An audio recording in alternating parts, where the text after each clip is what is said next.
Bu tip xəbərləri qaçırtmamaq üçün kanalımıza abunə olun. Azərbaycanda uzun illər işləyərək fərdi hesabında pensiya kapitalı toplamış şəxsin vəfat etməsindən sonra həmin vəsaitin taleyinin necə olacağı bir çox insanı maraqlandıran mövzulardan biridir. Sosial şəbəkələrdə və müxtəlif platformalarda bu məsələ ilə bağlı fərqli fikirlər səsləndirilsə də, qüvvədə olan qanunvericilik bu sahədə aydın qaydalar müəyyən edir. Əvvəlcə onu qeyd edək ki, fərdi hesabda toplanmış pensiya kapitalı bütün hallarda nağd şəkildə vərəsələrə ödənilmir. Yəni, vəfat etmiş şəxsin hesabında toplanmış vəsait avtomatik olaraq ailə üzvləri arasında bölüşdürülərək pul formasında verilmir. Əmək pensiyaları haqqında Azərbaycan Respublikasının qanununa əsasən vəfat etmiş şəxsin topladığı pensiya kapitalı ailə başçısını itirməyə görə əmək pensiyası hüququ qazanan ailə üzvlərinin pensiyasının hesablanması zamanı nəzərə alınır. Başqa sözlə desək, həmin kapital ailə üzvlərinin gələcəkdə alacağı əmək pensiyasının məbləğinin müəyyən edilməsində istifadə olunur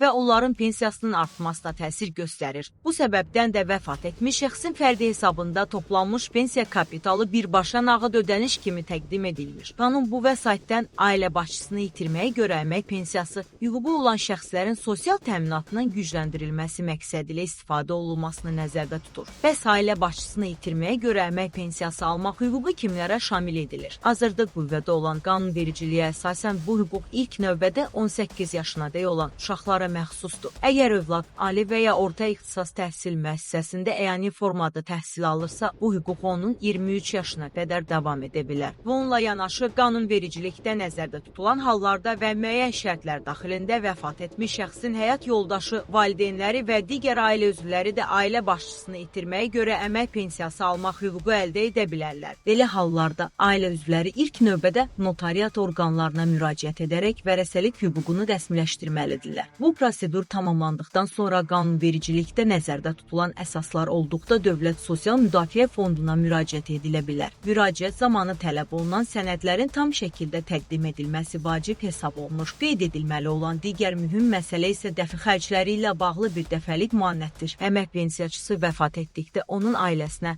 və ya dəfni təşkil etmiş şəxsə dəfn xərclərinin qarşılanması məqsədilə bir dəfəlik müavinət ödənilir. Mövcud qanunvericiliyə əsasən bu bir dəfəlik müavinətin məbləği vəfat tarixinə qüvvədə olan əmək pensiyasının minimum məbləğinin 3 misli həcmində müəyyən edilir. Bu ödəniş ailənin həmin çətin dövrdə üzləşdiyi müəyyən maliyyə yükünün azaldılmasına dəstək məqsədi daşıyır. Bu ödəniş ailənin həmin çətin dövrdə üzləşdiyi müəyyən maliyyə yükünün azaldılmasına dəstək məqsədi daşıyır. Bir daha xatırladaq ki, vəfat etmiş şəxsin fərdi hesabında toplanmış pensiya kapitalının taleyi əmək pensiyaları haqqında Azərbaycan Respublikasının qanunu ilə tənzimlənir. Bu səbəbdən mövzu ilə bağlı yanlış məlumatlara deyil, yalnız rəsmi qanunvericiliyə və aidiyyəti dövlət qurumlarının açıqlamalarına istinad etmək tövsiyə olunur. Əgər siz və ya yaxınlarınız bu məsələ ilə bağlı konkret vəziyyətlə üzləşmisinizsə, hüquqlarınızı dəqiq öyrənmək üçün Dövlət Sosial Müdafiə Fonduna və ya aidiyyəti dövlət qurumlarına müraciət etməyiniz məqsədə uyğun hesab olunur.